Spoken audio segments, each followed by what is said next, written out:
Impossible subjects. The Johnson-Reed Immigration Act of 1924 marked both the end of one era, that of open immigration from Europe, and the beginning of a new one, the era of immigration restriction. The law placed numerical limits on immigration and established a quota system that classified the world's population according to nationality and race, ranking them in a hierarchy of desirability for admission to the United States. Paradoxically, the quota system, while closing America's gates to the undesirable races of Southern and Eastern Europe, redrew the color line around Europe instead of through it. Restriction also demanded a system of visa controls to track the allocation of quotas and border surveillance to ensure that only persons with the proper documents entered the country. The new regime had two major consequences. It remapped the ethno-racial contours of the nation and generated illegal immigration as the central problem in immigration law. The following two chapters analyze these key characteristics of restriction by examining the statutory architecture and administrative enforcement of the Johnson-Reed Act. Chapter 1 addresses the law's system of quotas based on national origin and the marking of racial boundaries and citizenship.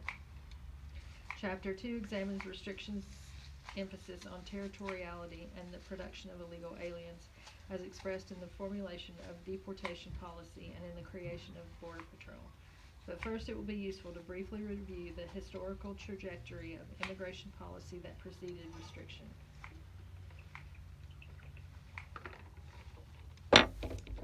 Before the 1920s, immigration into the United States was numerically unrestricted, reflecting a tradition of laissez-faire labor mobility that dated to the colonial period. Freedom of movement was a right acquired in Europe and North America with the emergence of capitalism, as peasants became unshackled from their places of birth and servants from the authority of their masters. The French Revolution, for example, heralded freedom of movement in the Declaration of the Rights of Man and Citizen. From the 17th to the 19th century, the free global movement of labor was essential to economic development in the New World. This was the case even if many of the laborers themselves were not free, but rather were enslaved or indentured. That process reached its apogee in the second half of the 19th century as people the world over moved from capitalism's rural peripheries to its industrializing centers. Thus, until the late 19th century in the United States, immigration was encouraged and virtually unfettered. State control of migration was considered either a matter of local police powers, vagrancy, dependency, etc., or a matter of commerce.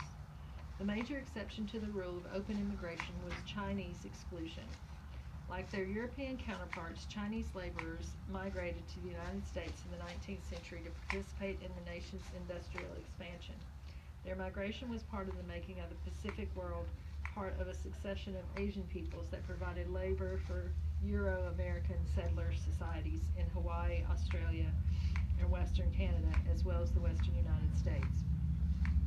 But 19th century Asiatic migration was also born of European colonial penetration of East Asia and of India, and on the United States Pacific coast. Asian migrants collided with the racial imperatives of American manifest destiny, the ideology of continental expansion that had declared the West the domain of the Anglo-Saxon civilization. After Congress legislated Chinese exclusion in 1882, Japanese and other Asians immigrated to replace the Chinese labor but became new targets of exclusion. The diplomatic agreement between the United States and Japan in 1907 curbed Japanese immigration, and the Immigration Act of 1917 excluded Asian Indians and all other native inhabitants of a barred Asiatic zone that ran from Afghanistan to the Pacific. The Chinese exclusion law in federal courts also declared Asians racially ineligible for naturalization. Exclusion made Asians into the permanent foreigners and guaranteed they would be but a small, marginalized population in America for nearly 100 years. Chinese exclusion was also significant because it occasioned the United States Supreme Court to articulate the principle that control over immigration was a matter of national sovereignty.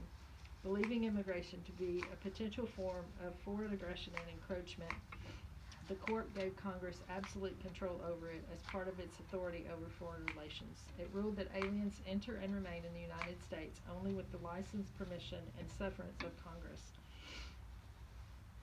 Notwithstanding Congress's absolute power over matters of admission and expulsion, as a practical matter, mass immigration from Europe faced few legal impediments in the late 19th and early 20th century. The first federal immigration laws established qualitative criteria for selective or individual exclusion that expressed normative definitions of social desirability. Those not welcome included criminals, prostitutes, paupers, the diseased, and anarchists, as well as Chinese laborers.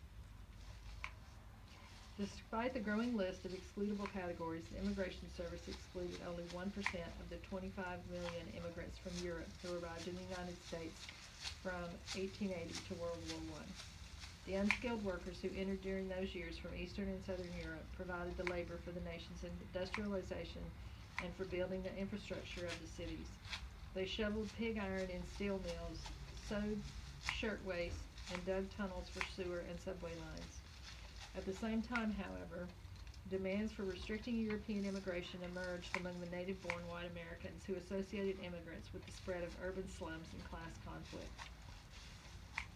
New England elites, as well as native-born craft workers, considered the new immigrants to be unassimilable, backward peasants from the degraded races of Europe, incapable of self-government.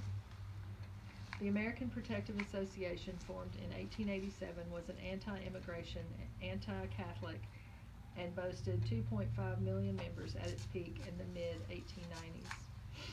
During and immediately after World War I, a confluence of political and economic trends impelled the legislation of immigration restriction. First, wartime nationalization produced a feverish sentiment against presumably disloyal hyphenated Americans.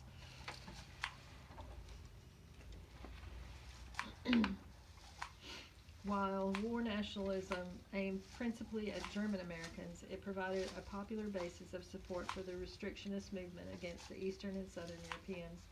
In 1917, Congress passed the most stringent immigration law to date, which included a provision that made literacy a requirement for admission.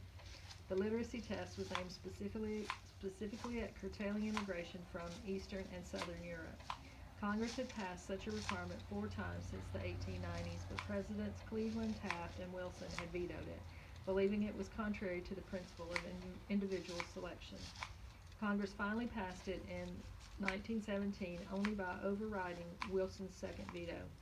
A strong anti-radical current also ran through post-war nativism, which associated Jews with Bolshevism and Italians with anarchism. Second, in the economic realm, by 1920, the country simply no longer needed the same levels of mass immigration. The phenomenal growth of the American economy in the decades before and after the turn of the century had been achieved principally through continuous additions of labor. By the 1920s, industrial capitalism had matured to the point where economic growth could come more from technological advances in mass production than from a continued expansion of the manufacturing workforce. The exception was in agriculture, which, as we will see, had important consequences for immigration policy. Finally, the international system that emerged with World War I gave primacy to the territorial integrity of the nation-state, which raised the borders between nations. For example, the introduction of passport controls in Europe and the United States, begun as emergency war measures, became without exception the norm in regulating international migration. In the United States, the Immigration Act of 1924 would require not only passports, but also visas for admission to the country. After World War I, immigration began to pick up again. Nativists expressed alarm that the literacy test did little to stem the flow. The literacy rate in Europe had increased since the 1890s, and the test, which involved recognizing a few words in one's native language on flashcards, proved a feeble barrier to immigration.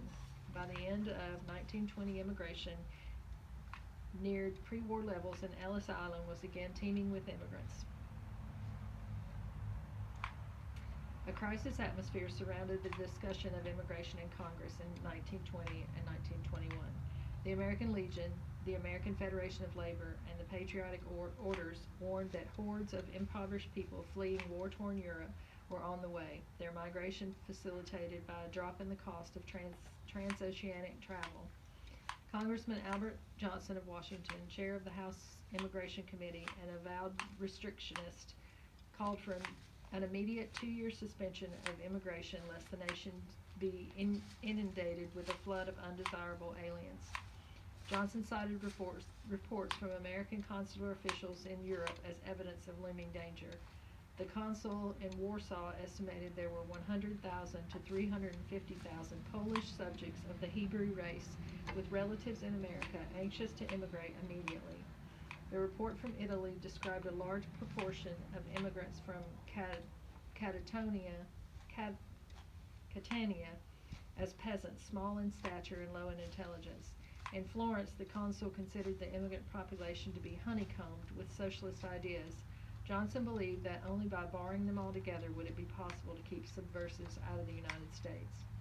Support for restriction in Congress became overwhelming. Not all supporters were 100% Americanist, but few could resist the combination of nativism, job scarcity, and anti-Bolshevism that fueled the politics of restriction.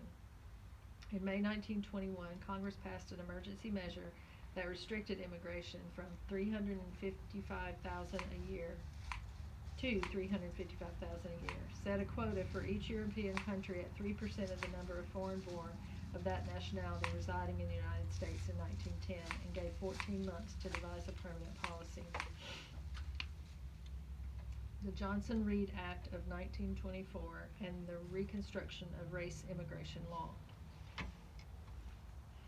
Each upthrust of nativism left a mark on American thought and society. The anti-foreign wave that flowed without pause for 2 decades in the early 20th century must stand alone in its persistence, in its complexity, and in the massiveness of its institutional deposit. The country would never be the same again, either its social structure or in its habits of mind.